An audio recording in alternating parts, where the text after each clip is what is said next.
Radhe Radhe everyone, Pacific wall में आप सभी का स्वागत है।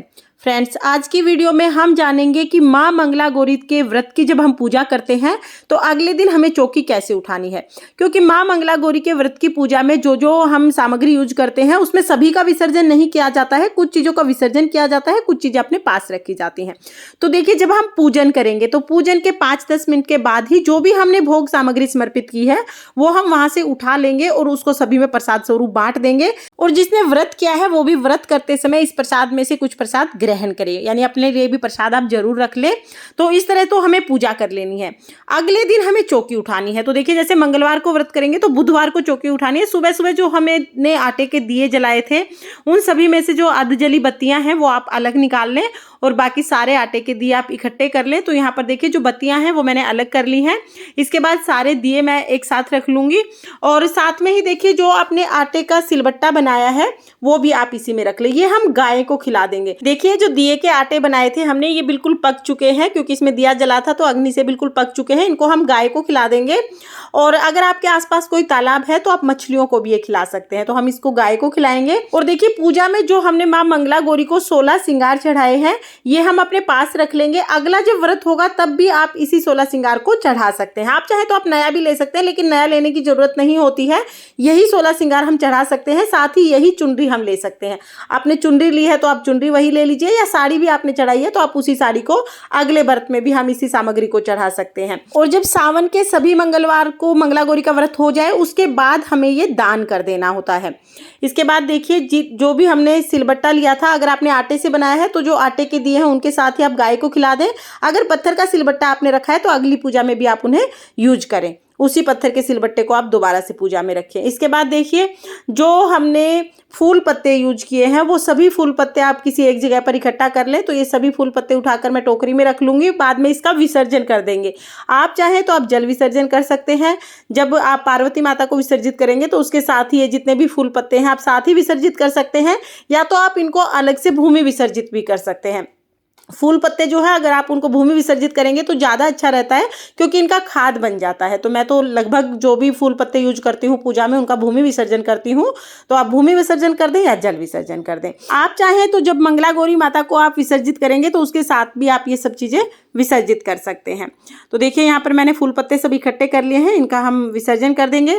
इसके बाद देखिए, जो हमने दक्षिणा पूजा में चढ़ाई थी ये दक्षिणा आप पंडित जी को दान दे सकते हैं या आप किसी कन्या को भी दान दे सकते हैं। जो जल का लोटा है वो सूर्य देवता को अर्घ दे दें। इसके साथ ही देखिए, जो भी भगवान शिव शंकर माता पार्वती की आपने फोटो या मूर्ति ली है उनको हम दोबारा से पूजा घर में विराजमान कर देंगे। और अगर आपने गणेश जी सुपारी से बनाए हैं तो आप दोबारा पूजा में यूज करें। अगर मिट्टी से बनाए हैं तो फिर मंगला गौरा माता के साथ इनका भी विसर्जन कर दें। आप देखिए, ये मंगला गौरा माता की मिट्टी की मूर्ति है जो हमने बनाई थी, इनका हम विसर्जन कर देंगे। अगर आपके घर के आसपास कोई नदी तालाब है तो वहां पर विसर्जित कर दें, नहीं तो आप किसी भी बर्तन में जल भर के उसमें इसको विसर्जित कर दें। जब ये मूर्ति जल में घुल जाएगी तब हम उस जल को पौधों में डाल देंगे। तो इस तरह से विसर्जन कर दिया जाएगा। इसके बाद देखिए, जो नारियल हमने लिया है ये नारियल हमें विसर्जित नहीं करना है। नारियल को हम अपने पास रखेंगे। अगला जब मंगला गौरी का व्रत करेंगे तब भी हम इसी नारियल को स्थापित करेंगे, यानी यही नारियल पूजा में यूज करेंगे। जब हमारे पूरे सावन के व्रत हो जाएंगे उसके बाद आप इसे विसर्जित कर सकते हैं। इसके बाद देखिए, जो भी हमने आम के पत्ते लिए हैं उनको बाकी फूल पत्तों के साथ ही हम विसर्जित करेंगे। तो जैसा मैंने आपको बताया, भूमि विसर्जन या जल विसर्जन कर सकते हैं। जो जल का लोटा है इसका हमें क्या करना है, अब आप एक बार ये देख लीजिए। जल के लोटे में जो सुपारी और सिक्का रखा है वो हमें अपने पास रखने हैं। दोबारा जब हम अगले मंगलवार को पूजा करेंगे तो भी हम उसी सिक्के और सुपारी को यूज करेंगे। इसके अलावा जो जल है इस जल के हम एक बार घर में छींटे लगा लेंगे। तो आप इस तरह से फूल से या दुर्वा घास से जल के छींटे लगा लें। उसके बाद ये जल आप पौधों में सींच दें। तो किसी भी पौधे में आप ये जल सींच सकते हैं।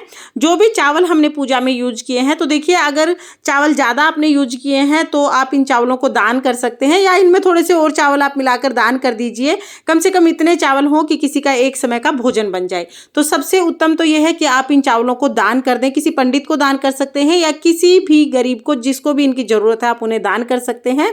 और अगर चावल बहुत कम यूज किए हैं आपने पूजा में तो आप पक्षियों को भी ये चावल डाल सकते हैं।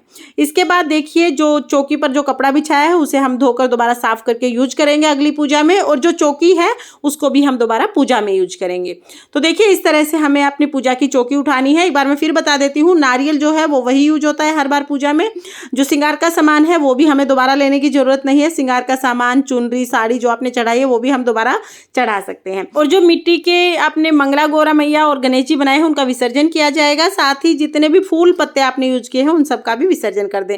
आप चाहें तो फूल पत्तों का भूमि विसर्जन कर सकते हैं या जल विसर्जन कर सकते हैं। मां मंगला गौरी का हमें जल विसर्जन ही करना है। और घर पर जल विसर्जन कैसे करना है इसका मैंने आपको बता ही दिया है कि किसी भी थोड़े बड़े बर्तन में आप जल भर लीजिए, उसमें मां मंगला गौरी को विसर्जित कर दीजिए। जब ये मूर्ति बिल्कुल जल में घुल जाएगी तो फिर आप उस जल को पौधों में डाल दीजिए। इस तरह से घर पर भी आप बहुत अच्छे से विसर्जन कर सकते हैं। फ्रेंड्स, मां मंगला गौरी की चौकी उठाने की ये छोटी सी वीडियो अगर आपको पसंद आई हो और अगर ये वीडियो आपके लिए यूजफुल हो तो प्लीज़ वीडियो को लाइक कर देना। और अगर आपने अभी तक चैनल को सब्सक्राइब नहीं किया है तो हिंदू धर्म के सभी तीज त्योहारों की जानकारी के लिए मेरे चैनल को सब्सक्राइब कर लेना। वीडियो देखने के लिए आप सभी का बहुत बहुत धन्यवाद। जय मां मंगला गौरी। राधे राधे।